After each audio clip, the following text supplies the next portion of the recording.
न मन्त्रं नो यन्त्रं तथापि च न जाने स्तुतिमौ न जावानं ध्यानं कुचिदपि कुमाता नमोवति सुपाको चल्पाको विविष मधुपाको विलपनं परं जाने मातस् बिरालो तरालो यं तमगिरा बिरातंगो रंगो बिरारा तिरंगो ठिकानाकै शुभा भस्मालेको शिवा शिवा भवानी तिजापनम मारा सिधा शिवजिना सुदुपचारै साम्ब सदा शिवा दुर्गा भगवती।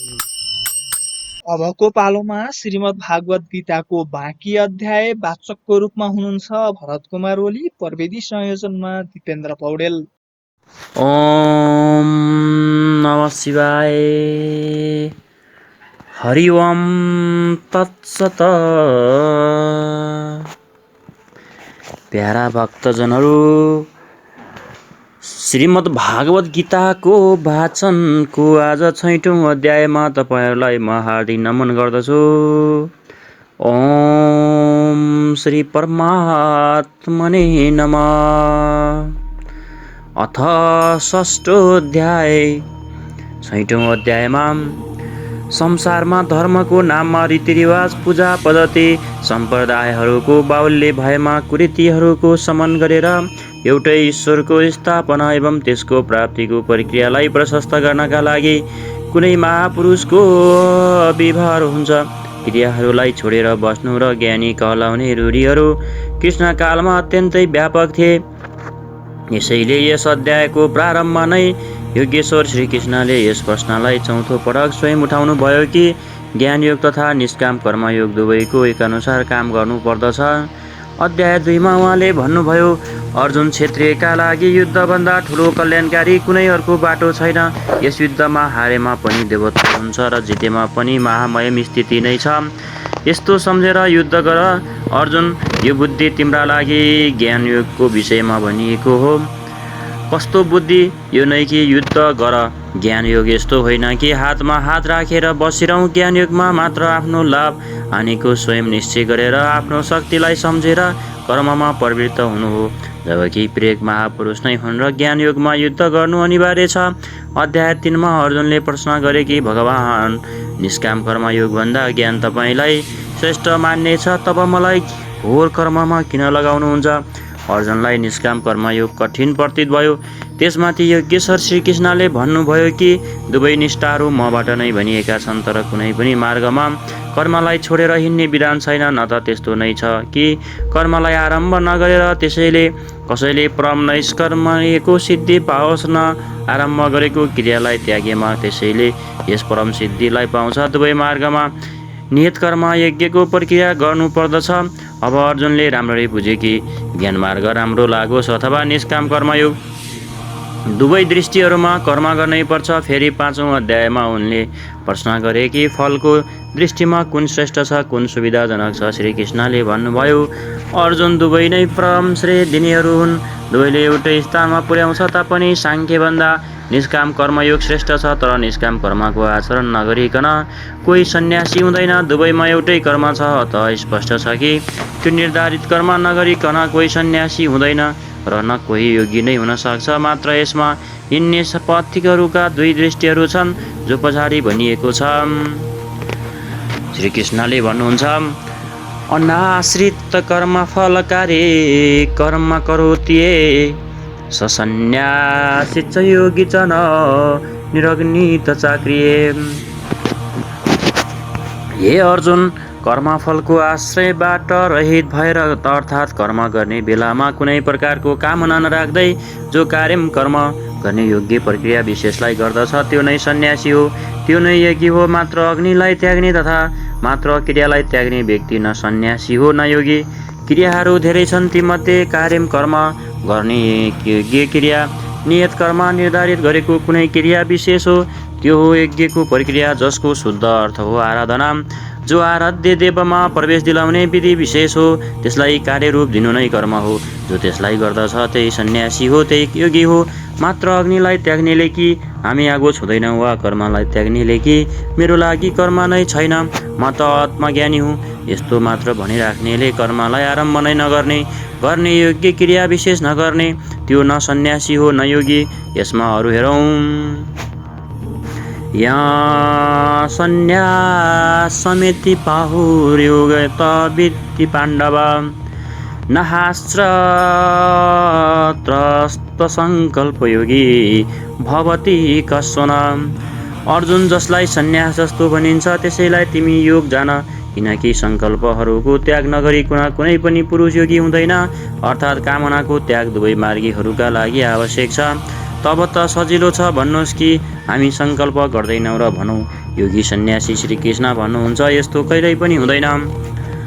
आरुरुच्छे मुनेर्योग कर्म कारण मोच्यते योगारूढस्य तैस्यैव सम कारण मोच्यते।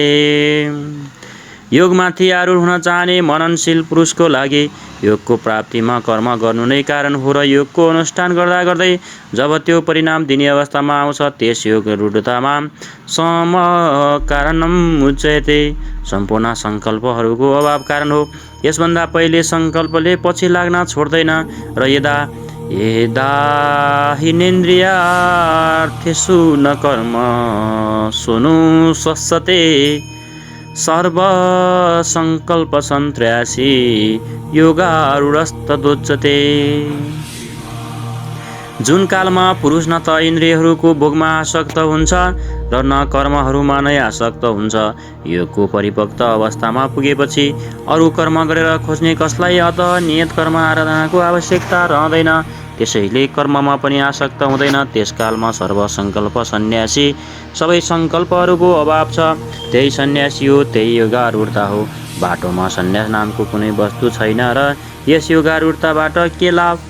उद्धरेदात्मानात्मान नात्मान मन साधेत आत्मेवात्मनो बन्धुरात्मै बरिपुरात्मन। अर्जुन, मानिसले आफूद्वारा आफ्नो उद्धार गर्नु पर्दछ, आफ्नो आत्मालाई अधोगतिमा नपुर्याओस्, किनकि यो जीवात्मा स्वयं नै आफ्नो मित्र हो र यो नै आफ्नो शत्रु पनि हो। कहिले शत्रु हुन्छ र कहिले मित्र, यसमा भन्नुहुन्छ बन्धुरात्मा मनस्तरसे येनात्मैमात्मनजितम् अनात्मनस्तु शत्रुतो वर्तेताइव शत्रुवतम्। अर्जुन, जीवात्माद्वारा मन र इन्द्रियहरू सहित शरीर जितिएको छ, उसको लागि उसैको जीवात्मा मित्र हो र जसबाट मन र इन्द्रियहरू सहित शरीरलाई जित्न सकिएको छैन, उसको लागि ऊ स्वयं शत्रुताको व्यवहार गर्दछ। यी दुवै श्लोकहरूमा श्रीकृष्ण एउटै कुरा भन्नुहुन्छ कि आफ्नो आत्मालाई उद्धार गरौँ, त्यसमा अधोगति नपुर्याउँ र, किनकि आत्मा नै मित्र हो।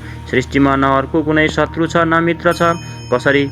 जसले मन सही इन्द्रियहरू जितेको हुन्छ उसका लागि उसैको आत्मा मित्र बनेर मित्रताको व्यवहार गर्दछ, परम कल्याण गर्ने हुन्छ, र जसले मन सहित इन्द्रियहरू जितेको हुँदैन उसैका लागि उसैको आत्मा शत्रु बनेर शत्रुताको व्यवहार गर्दछन्। अन्तत योनिहरू र यातनाहरूतिर लिएर जान्छ र प्राय मान्छेहरू भन्दछन् म त आत्मा हुँ, गीतामा लेखिएको छ, न त यसलाई शस्त्रले काट्न सक्छ, न अग्निले जलाउन सक्छ, न वायुले सुकाउन सक्छ, यो त नित्य हो, अमृत स्वरूप हो र परिवर्तनशील छ, शाश्वत छ र त्यो आत्मा ममा नै छ। उनीहरूको गीतामा यी पङ्क्तिहरूमा ध्यान दिँदैनन् कि आत्मा अधोगतिमा पनि जान्छ, आत्माको उद्धार पनि हुन्छ, जसका लागि कार्यम कर्म गर्न योग्य प्रक्रिया विशेष गरेर उपलब्ध बताइएको छ। अब अनुकूल आत्माको लक्षण हेरौँ। जितात्मन प्रशान्त से परमात्मा समाहित शीतोष्ण सुख दुखेषु तथा मानापनायनौ। जाडो गर्मी सुख दुःख र मान अपमानमा जसको अन्तस्करणमा वृत्तिहरू राम्ररी शान्त छन्, यस्तो स्वाधीन आत्मा भएको पुरुषमा परात्मा सदैव स्थित छ र कहिल्यै पनि अलग हुँदैन।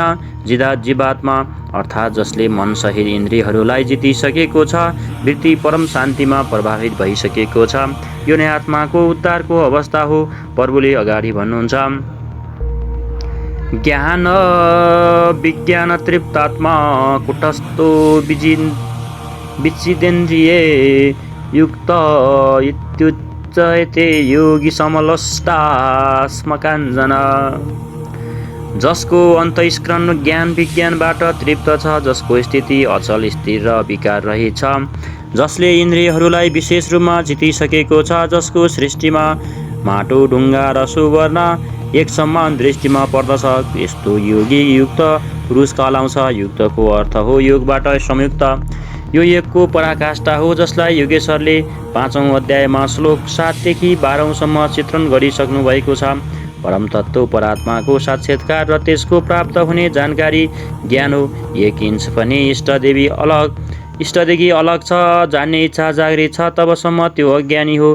त्यो प्रेरक कसरी सर्वव्याप्त हुन सक्छ, कसरी प्रेरणा दिन सक्छ, कसरी अनेकौं आत्माहरूलाई एकैसाथ पथ प्रदर्शन गर्न सक्छ, कसरी त्यो भूत भविष्य र वर्तमानको ज्ञाता हुन सक्छ, त्यो प्रेरक इष्टको यस कार्य प्रणालीको ज्ञान नै विज्ञान हो। जुन दिनदेखि हृदयमा इष्टको आविर्भाव हुन्छ, त्यही दिनदेखि त्यो निर्दोष र निर्देश दिन लाग्छ।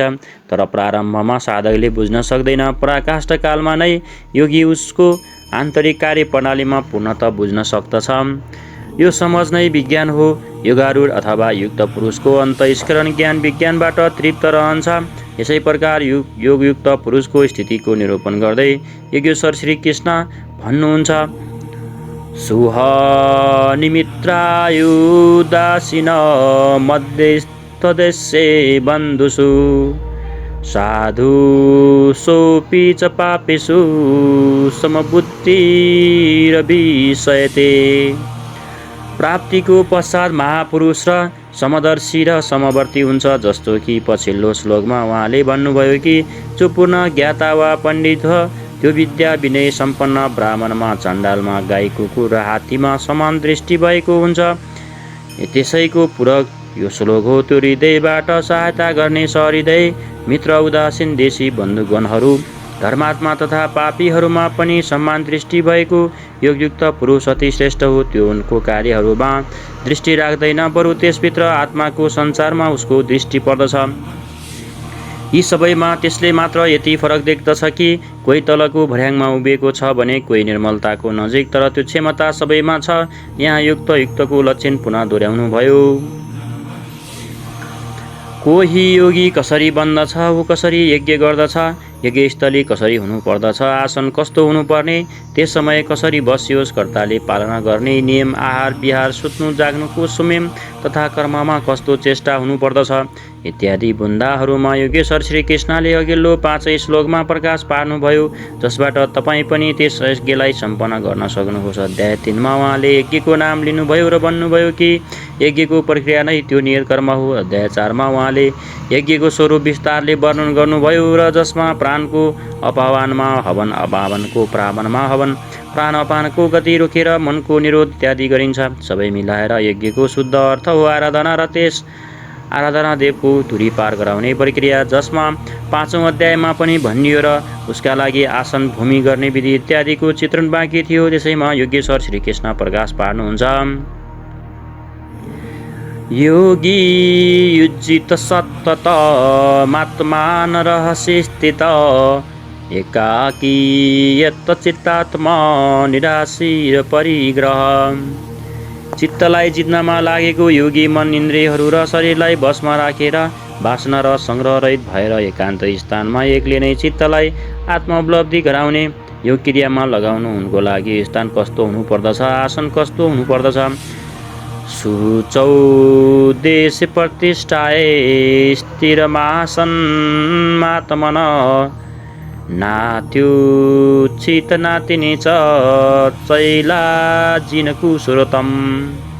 युद्धभूमिमा कुश, मृगछाला, वस्त्र अथवा त्यसबाट उत्तरोत्तर बिछाएर आफ्नो आसनलाई नै धेरै अग्लो र न त धेरै होचो स्थिर स्थापित गर्नुहोस्। युद्धभूमिको तात्पर्य उसलाई छाड्ने, झार्ने, बढार्ने, सफा सुग्घर गर्नु हो र भुइँमा कुनै वस्तु बिछाउनु पर्दछ, चाहे मृगछाला होस् या मुगुल अथवा कुनै पनि वस्त्र फलेक कुनै पनि एउटा वस्तु उपलब्ध भएमा बिछाउनु पर्दछ।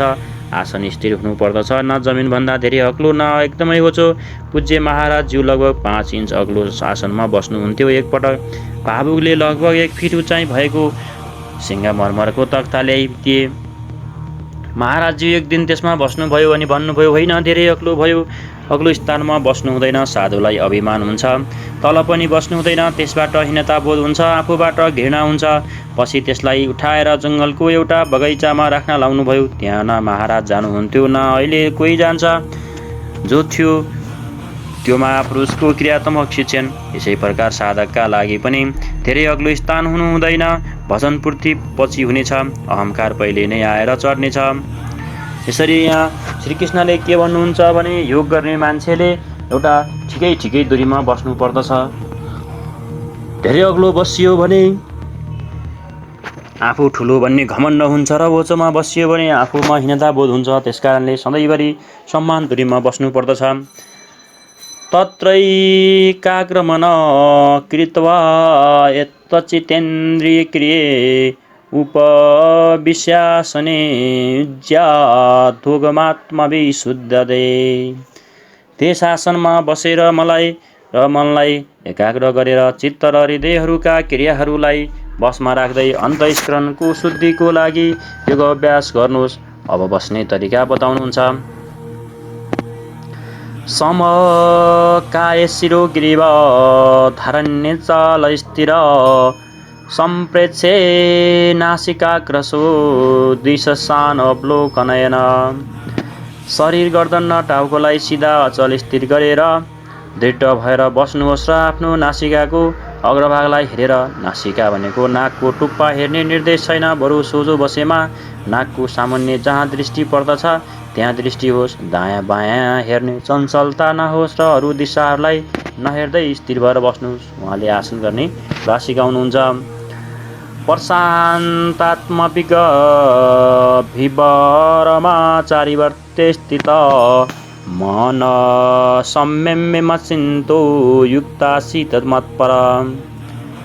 ब्रह्मचार्य व्रतमा स्थिर भएर प्राय मान्छेहरू भन्छन् कि जनेन्द्रियहरूको संयम ब्रह्मचार्य हो, तर महापुरुषहरूको अनुभूति छ कि मनद्वारा विषयहरूको स्मरण गरेर, आँखाहरूबाट त्यस्तै दृश्य देखेर, त्वचाद्वारा स्पर्श गरेर, कानबाट विषय उत्तेजक शब्द सुनेर जनेन्द्रिय सम्भव छैन। ब्रह्मचारीको वास्तविक अर्थ हो ब्रह्म आचरति स ब्रह्मचारी। ब्रह्माको आचरण हो नियत कर्म, यज्ञको प्रक्रिया र जसलाई गर्नेहरू यान्ति ब्रह्म सनातनम। सनातन ब्रह्ममा प्रवेश पाउँछन् र यसलाई गर्ने बेला स्पर्शान्त कृत्वा बहिरा बहाद्यान। बाहिरको स्पर्श मन र सबै इन्द्रियहरूको स्पर्श बाहिर नै त्यागेर चित्तलाई ब्रह्म चिन्तनमा श्वास प्रश्वासमा ध्यानमा लाउनु पर्दछ।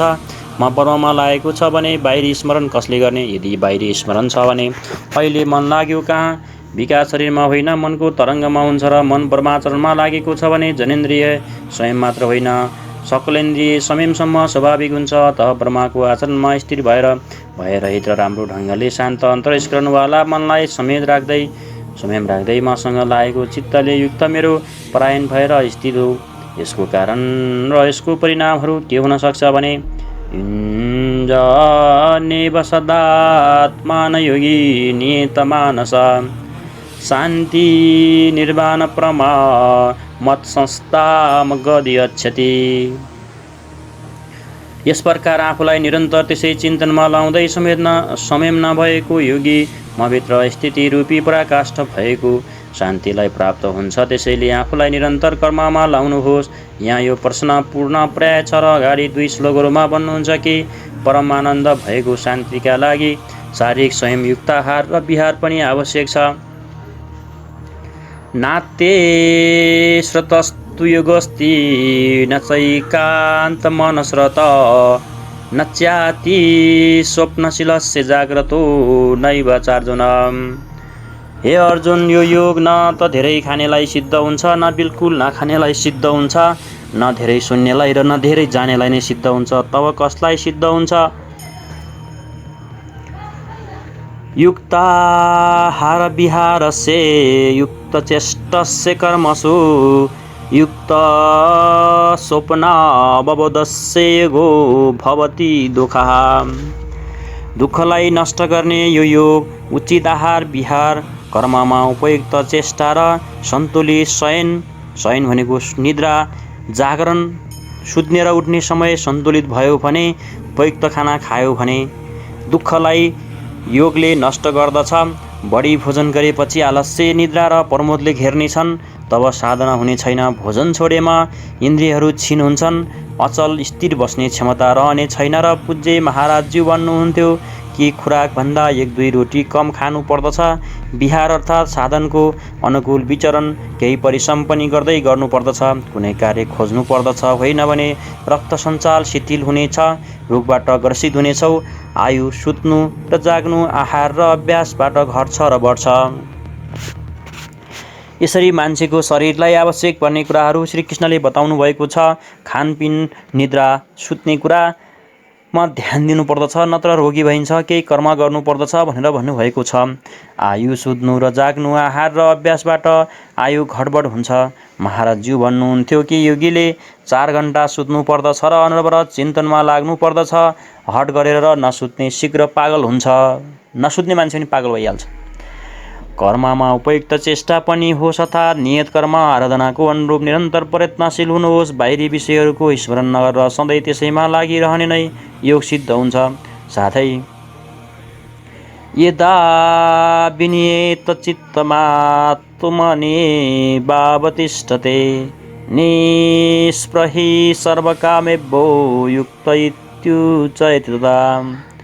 यस प्रकार योगको अभ्यासबाट विशेष रूपले वशमा गरिएको चित्त जुन कालमा परात्मामा राम्रो ढङ्गले स्थिर हुन जान्छ, विलीन जस्तो हुन्छ र त्यस कालमा सम्पूर्ण कामनाहरूबाट रहित पुरुषलाई युक्त पुरुष भनिन्छ। अब विशेष रूपले जितिएको चित्तको लक्षण के होला?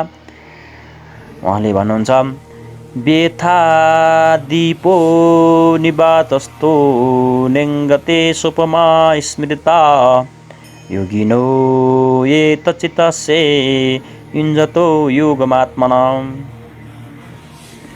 जुन प्रकार वायु रहित ठाउँमा राखिएको टुकी चलायमान हुँदैन, ज्वाला सोझै माथि जान्छ, त्यसमा कम्पन हुँदैन। यही उपमा परात्माको ध्यानमा लागेका योगीको जितिएको चित्तको दिइएको छ। टुकी त उदाहरण मात्रै हो। आजभोलि दीपकको प्रचलन घट्दै गइरहेको छ। अगरबत्ती चलाएमा पनि त्यसको धुवा सोझै माथि जान्छ।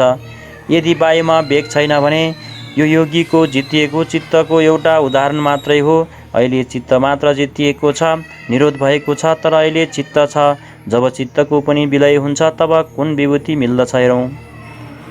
यत्रो प्रमते चित्त निरुद्ध योग सेवया यत्र चैवात्मनात्मन पश्येत्तान्त्रमणि तुष्यति।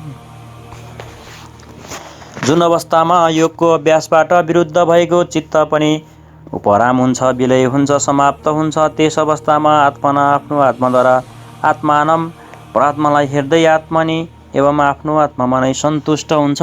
परात्मालाई हेर्छ तर सन्तुष्ट आफ्नो आत्माद्वारा हुन्छ, किनकि प्राप्तिकालमा परात्माको साक्षात्कार हुन्छ, तर अर्को क्षण त्यसले आफ्नै आत्मालाई ती शाश्वत ईश्वरीय विभूतिहरूबाट ओतप्रोत पाउँछ। ब्रह्मा अजर अमर शाश्वत अव्यक्त र अमृत स्वरूप हो भने यता आत्मा पनि अमर अजर शाश्वत अव्यक्त र मृत स्वरूप हुन्छ। हुन त हो, तर औचित्य पनि हो। जबसम्म चित्त र चित्तको लहर छ तबसम्म त्यो तपाईँको उपभोगका लागि छैन। चित्तको निरोध र निरुद्ध चित्तको विलय कालमा परात्माको साक्षात्कार हुन्छ र दर्शनको ठिक अर्को क्षण त्यही ईश्वरीय गुणधर्महरूबाट युक्त आफ्नै आत्मालाई पाउँछ। त्यसैले त्यो आफ्नै आत्मामा सन्तुष्ट हुन्छ। यही उसको स्वरूप हो, यही पराकाष्ठा हो। त्यसैको पूरकलाई अगाडिको श्लोकबाट हेरौँ। सुखमात्यन्तिकयत्तदबुद्धिग्राहा मतीन्द्रियम वेत्ति यत्र न चैवया स्थितस्र ललितत्वता। तथा इन्द्रियहरूबाट अतीत मात्र शुद्ध भएको सूक्ष्म बुद्धिद्वारा ग्रहण गर्ने योग्य जो अनन्त आनन्द हो त्यसलाई जुन अवस्थामा अनुभव गर्दछ र जुन अवस्थामा स्थित भएको योगी भगवत स्वरूपलाई तत्त्वबाट जानेर चलायमान हुँदैन, सधैँ त्यसैमा प्रतिष्ठित रहन्छ। तथा ये लब्ध्वा चापरलाभ मन्यते नादिगतत यस्मि मनस्थितो न दुखेन गुरुना नि विचलायते। परमेश्वरको प्राप्ति रूपी जुन लाभलाई पराकाष्ठको शान्तिलाई प्राप्त गरेर त्यसभन्दा बढी अर्को कुनै लाभ मान्दैन र भगवत प्राप्ति रूपी जुन अवस्थामा स्थित भएको योगी भयङ्कर दुःखबाट पनि चलायमान हुँदैन। दुःखको उसलाई भान पनि हुँदैन, किनकि भान गर्ने चित्त त समाप्त भयो। यस प्रकार विद्या दुःखस योग वियोग योग सञ्जितम स निश्चयेन यो व्यक्तो योगो निर्वाण चेतसा। जो संसारको समग्र वियोगबाट रहेछ त्यसैले नाम योग हो। जुन अत्यन्तिक सुख छ र त्यसको मिलनको नाम योग हो त्यसलाई परम तत्त्व परात्मा भनिन्छ। यसको मिलनको नाम योग हो। त्यो योग झ्याउ नलाग्ने चित्तले निश्चयपूर्वक गर्नु कर्तव्य हो। धैर्यपूर्वक लाग्ने पुरुष नै योगमा सफल हुन्छ। संकल्प प्रभावन कामसत्ते वक्ता सर्वानसित मन शैवेन्द्रिय ग्राम विनियमे समन्नतत। त्यसकारण मान्छेले यो गर्नु पर्दछ कि संकल्पबाट उत्पन्न हुने सम्पूर्ण कामनाहरूलाई वासना र आसक्तिसहित सर्वथा त्यागेर मनद्वारा इन्द्रियहरूको समुदायलाई सबैतिरबाट राम्रो ढङ्गले बसमा राखेर शनै शनैरूप रमेत बुद्ध्या धृतिगृह्यतया आत्मा संसस्त मन कृत्वा न किञ्चिदपि चिन्तयत। क्रमकमले अभ्यास गर्दै परामातालाई प्राप्त होस्, चित्तको निरोध र कर्मश विलय होस्। त्यसपछि यो धैर्यपूर्वक बुद्धिद्वारा मनलाई परात्मामा स्थित गरेर अरू केही पनि चित्त नहोस्। निरन्तर लागेर पाउने विधान हो, तर आरम्भमा मन लाग्दैन। त्यसैमा योगेश्वर श्रीकृष्णले भन्नुहुन्छ, ये तो निःसृति मनस्रङ्लमत स्थिरं ततस्ततो नियमयत्तदात्म्येनैव वंशनयत। यो स्थिर नरहने चञ्चल मन जुन जुन कारणले सांसारिक पदार्थहरूमा विचरण गर्दछ त्यसबाट रोकेर बारम्बार अन्तरात्मा नै विरोध गर। प्राय मान्छेहरू भन्दछन् कि मन जहाँ जान्छ जान देऊ, प्रकृतिमा नै जान्छ र प्रकृति पनि त्यही ब्रह्मामा अन्तर्गत छ। प्रकृतिमा विचरण गर्नु ब्रह्माको बाहिरी छैन। तर श्रीकृष्णको अनुसार यो गलत छ। गीतामा यी मान्यताहरूलाई अलिकति पनि स्थान छैन। श्रीकृष्णको भनाइ छ कि मन जहाँ जहाँ जान्छ, जुन माध्यममा जान्छ ती माध्यमहरूबाट रोकेर परमात्मा नै लगाउनुहोस् र मनको निरोध सम्भव छ। यस निरोधको परिणाम के हुनेछ? प्रशान्त मनस्सहेन योगिन सुखमुत्तमम उपैति शान्तरजस ब्रह्मभूतम कल्मषम। जसको मन पूर्ण रूपेण शान्त छ, जो पापबाट रहित छ, जसको रजोगुण शान्त भएको छ, यस्तो ब्रह्मासँग एकीभूत योगीलाई सर्वोत्तम आनन्द प्राप्त हुन्छ, जुनभन्दा उत्तम केही छैन। यसैमा पुनः बल दिनुहुन्छ। युञ्जनेव सदात्मान योगी विगत कल्मष सुखेन वर्मस स्पर्शमयन्त सुखमश्नुतु। पाप रहित योगी यस प्रकार आत्मालाई निरन्तर त्यस परात्मामा लाउँदै सुखपूर्वक परमात्माको प्राप्तिका लागि अनन्त आनन्दको अनुभूति गर्दछ। उसले ब्रह्मा संस्पर्श अर्थात् ब्रह्माको स्पर्श र प्रवेशको साथ अनन्त आनन्दको अनुभव गर्दछ। अतः भजन अनिवार्य छ। त्यसैमा उहाँ अगाडि भन्नुहुन्छ, सर्वभूतस्थमात्मान सर्वभूतानि चात्मनि इच्छते योगयुक्तात्म सर्वत्र समदर्शन। योगको परिणामले युक्त आत्मा भएको सबैमा समभावले देख्ने योगीले आत्मालाई सम्पूर्ण प्राणीहरूमा व्याप्त देख्छन् र सम्पूर्ण भूतहरूलाई आत्मामा नै प्रभावित देख्छन्। यस प्रकार देख्नाले के लाभ हुन्छ?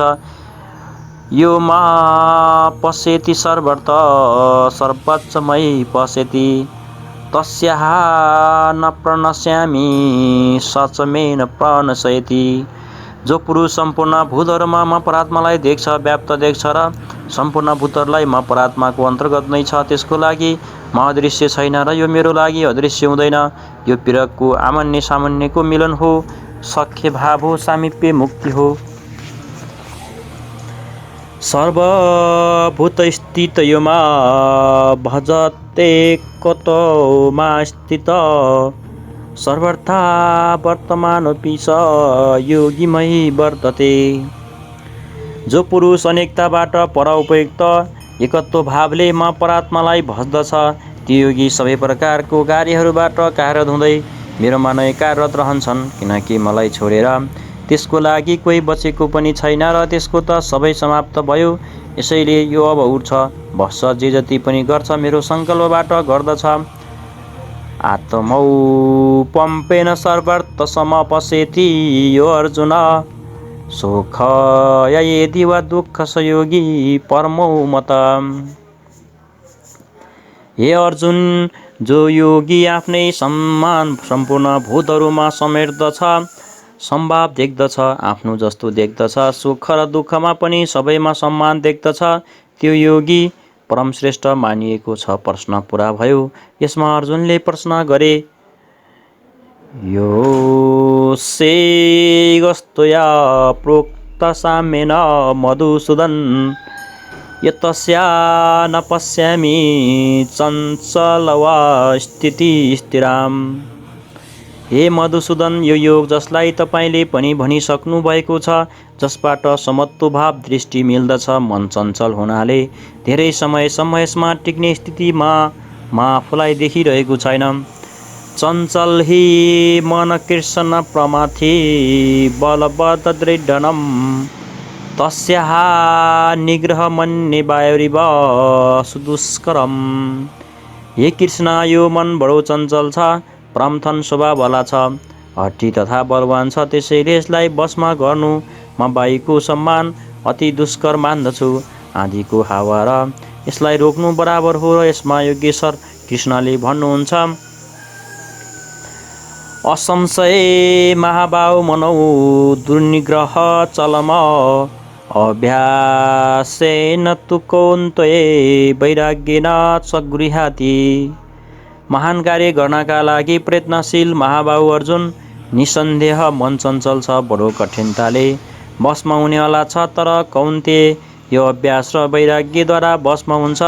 जहाँ चित्तलाई लगाउनु छ, जहाँ स्थिर गर्नका लागि पटक पटक प्रयत्नको नाम अभ्यास हो र देखेको सुनेको वस्तुहरूमा राग अर्थात् लगावको त्याग वैराग्य हो। श्री कृष्ण भन्नुहुन्छ, मन वशमा गर्न कठिन छ, तर अभ्यास र वैराग्यद्वारा यो वशमा हुन्छ। असंयमता मनयोगो दुष्प्रापयति मे मति वश्यात्मानत्वेता शक्यो वाप्तुमुपायत। अर्जुन, मनलाई वशमा नगर्ने पुरुषको लागि योग प्राप्त हुन कठिन छ, तर आफ्नो वश मन भएको प्रयत्नशील पुरुषका लागि योग सजिलो पनि छ। यस्तो मेरो आफ्नो मत हो। जति कठिन तिमीले मानेका छौ त्यति कठिनै छैन, अतः यसलाई कठिन मानेर नछोडेर प्रयत्नपूर्वक लागेर योगलाई प्राप्त गर, किनकि मन वशमा गरेपछि मात्र योग सम्भव छ। र यसमा अर्जुनले प्रश्न गरे, अयति श्रद्धयोपेतो योगात् सलितमानस अप्रापे योग संसिद्धि कगति कृष्ण गच्छति। योग गर्दा गर्दै कसैको मन चलायमान हुन्छ, यद्यपि अहिले योगमा त्यसको श्रद्धा छँदैछ, तब यस्तो पुरुष भगवत सिद्धिलाई प्राप्त नगरेर कुन गतिलाई पाउँछ? कच्चिनो भए विभ्रष्टशिच्छन्न भर्मिएव नशेति अप्रतिष्ठो महाबाहो विगुटो ब्राह्मणपथि। महाबाहु श्रीकृष्ण भगवत प्राप्तिको मार्गबाट विचलित भएको त्यो मोहित पुरुष छिन्न भिन्न बादल जस्तो दुवैतिरबाट नष्ट र भ्रष्ट त हुँदैन। सानो बादल आकाशमा छाएको छ, सानो बादलले भने त्यति बेला बर्सन सक्छ भन्ने पनि छैन, न त त्यो फर्केर मेघमा नै मिल्न पनि सक्छ। त्यो के गरौँको अवस्थामा आउँछ। त्यसै गरी बरु हावाको झोक्राहरूबाट हेर्दा हेर्दै नष्ट हुन्छ। त्यसै प्रकार शिथिल प्रयत्न भएका केही समयसम्म साधना गरेर स्थगित गर्नेहरू नष्ट त हुँदैनन्। यो त तपाईँमा प्रवेश गर्न सक्यो, न भोग नै भोग्न पायो, त्यसको गति के होला भनेर कृष्णलाई जब अर्जुनले सोध्छन् र अझै भन्छन् कि एतन्मे संशय कृष्ण छेतुमहर्षे शेषत तोदन्ये संशय स्यासे छेत्ता ना धूप पद्धति।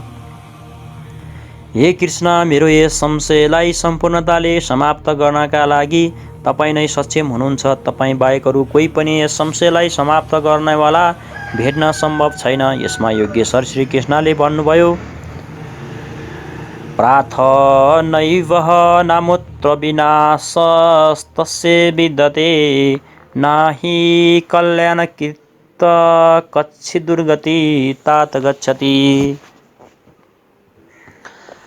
पार्थ, शरीरलाई नै रथ बनाएर लक्ष्यतिर अग्रसर भएका तिमी अर्जुन, त्यस पुरुषको न त यस लोकमा र परलोकमा नै नाश हुन्छ, किनकि हे तात, त्यस परम कल्याणकारी नियत कर्मलाई गर्नेहरू दुर्गतिलाई प्राप्त हुँदैन।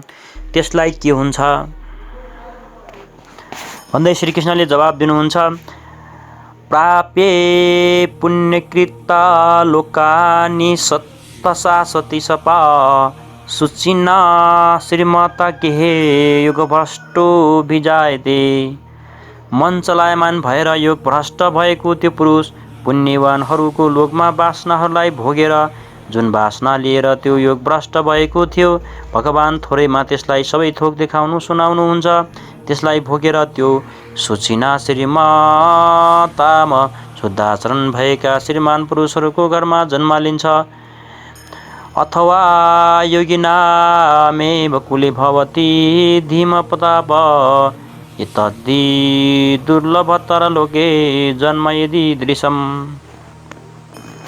अथवा त्यहाँ जन्म लिन नपाए पनि स्थिर बुद्धि योगीहरूको कुलमा उसले प्रवेश पाउँछ। श्रीमानहरूको घरमा पवित्र संस्कार बाल्यकालदेखि नै मिल्न थाल्छ, तर त्यहाँ जन्म नभएका त्यो योगीहरूको कुलमा शिष्य परम्परामा प्रवेश पाउँछ। कबीर, तुलसी, रविदास, वाल्मीकि इत्यादि शुद्ध आचरण र श्रीमानको घर होइन, योगीहरूको कुलमा प्रवेश मिल्यो। सद्गुरुको कुलमा संस्कारको परिवर्तन पनि एउटा जन्म हो र यस्तो जन्म संसारमा निसन्देह अति दुर्लभ छ। योगीहरूको कुलमा जन्मको अर्थ उनको शरीरबाट पुत्र रूपमा उत्पन्न हुनु होइन, गृह त्याग भन्दा पूर्व उत्पन्न हुने बालक मोहवश यज्ञपी महापुरुषलाई पनि पिता मानिरहन्छ। तर महापुरुषका लागि घरवालाको नाममा कोही हुँदैन। जो शिष्य उनको मर्यादाहरूको अनुष्ठान गर्दछन्, त्यसको महत्त्व छोराहरूभन्दा कैयौँ गुणा बढी मान्दछन्, त्यही उनको वास्तविक पुत्र हो। जो योगको संस्कारबाट युक्त छैन, त्यसलाई महापुरुषले अपनाउँदैनन्। पूज्य महाराजज्यू, यदि साधु बनाउन चाहनुहुन्छ भने हजारौँ विरक्त उनको शिष्यहरू हुन्थे, तर उनले कसैलाई क्रिया भाडा दिएर, कसैको घर सूचना दिएर, पत्र पठाएर, सम्झाएर सुझाएर सबैलाई उनीहरूको घर फर्काइदिए।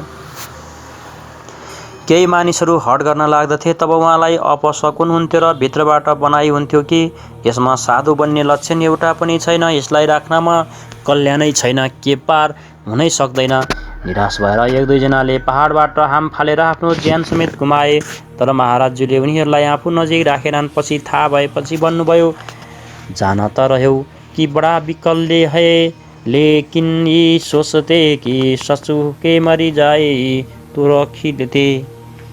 एक ठो पतितै रहता और का हो त। यसको अर्थ के हो भने ममत्व उहाँमा पनि विकट थियो तापनि उनले आफू कहाँ ती दुष्ट मान्छेहरू राखेनन्। 6-7 जनालाई जसको लागि आदेश भएको थियो, आज एउटा योग भ्रष्ट आइरहेको छ, जन्म जन्मबाट भौतारेर आइरहेको छ र यस नाम र रूपको कोही आउनेवाला छ। त्यसलाई राख, ब्रह्म विद्याको उपदेश गर, त्यसलाई अगाडि बढाऊ। मात्र उनीहरूलाई नै राखे। भनेको जो पाए त्यहीलाई संस्कार नभएका मान्छेहरूलाई नजिकमा नराख्नु, आफ्नो चेला नबनाउनु, त्यसबाट फाइदा हुँदैन, पार पाइँदैन भन्ने कुरा चाहिँ श्रीकृष्णले बताउनु भएको छ। तत्र त बुद्धि संयोग लभते प्रोबदेहिकम एतते च तत्त्वभूये संसिद्धौ कुरु नन्दन। त्यहाँ यो पुरुष पहिलेका शरीरहरूमा सघन गरेर साधन गरेका बुद्धिको संयोगलाई अर्थात् पूर्वजन्मको साधन संस्कारहरूलाई अन्यास नै प्राप्त हुन्छ र हे कुरु नन्दन, यसको प्रभावले ऊ फेरि संसिद्धौ भगवत प्राप्ति रूपी परम सिद्धिको निमित्त प्रयत्न गरेको हुन्छ। पूर्वाभ्यासेन तैनव हेति हावसोऽपिस जिज्ञासुरपि योगस्य शब्दव्राहाति वर्तते। श्रीमानहरूको घरमा विषयहरूको वशमा रहेर पनि त्यो पुनर्जन्मको अभ्यासबाट भगवत पथतिर आकर्षित हुन जान्छ र योगमा शिथिल प्रयत्नीवाला त्यो जिज्ञासु पनि बानीको विषयलाई पार गरेर निर्वाण पद पाउँछ र त्यसको प्राप्तिको यही तरिका हो। कोही एकजनामा पाउन पनि पाउँदैन। प्रयत्नाथ मानस्तु योगी संशुद्ध किल्बिष अनेक जन्म संसिद्धस्तो याति परागतिमा। अनेक जन्मबाट प्रयत्न गर्ने योगी परम सिद्धिलाई प्राप्त हुन्छ। प्रयत्नपूर्वक अभ्यास गर्ने योगी सबै पापहरूबाट राम्रो ढङ्गले शुद्ध भएर परम गतिलाई प्राप्त हुन्छ र प्राप्तिको यही क्रम हो। पहिले शिथिल प्रयत्नले त्यो योग आरम्भ गर्दछ, मन चलायमान भएर जन्म लिन्छ, सद्गुरुको कुलमा प्रवेश पाउँछ र प्रत्येक जन्ममा अभ्यास गर्दै त्यहाँ पुग्छ जसको नाम परम गति परम धाम हो।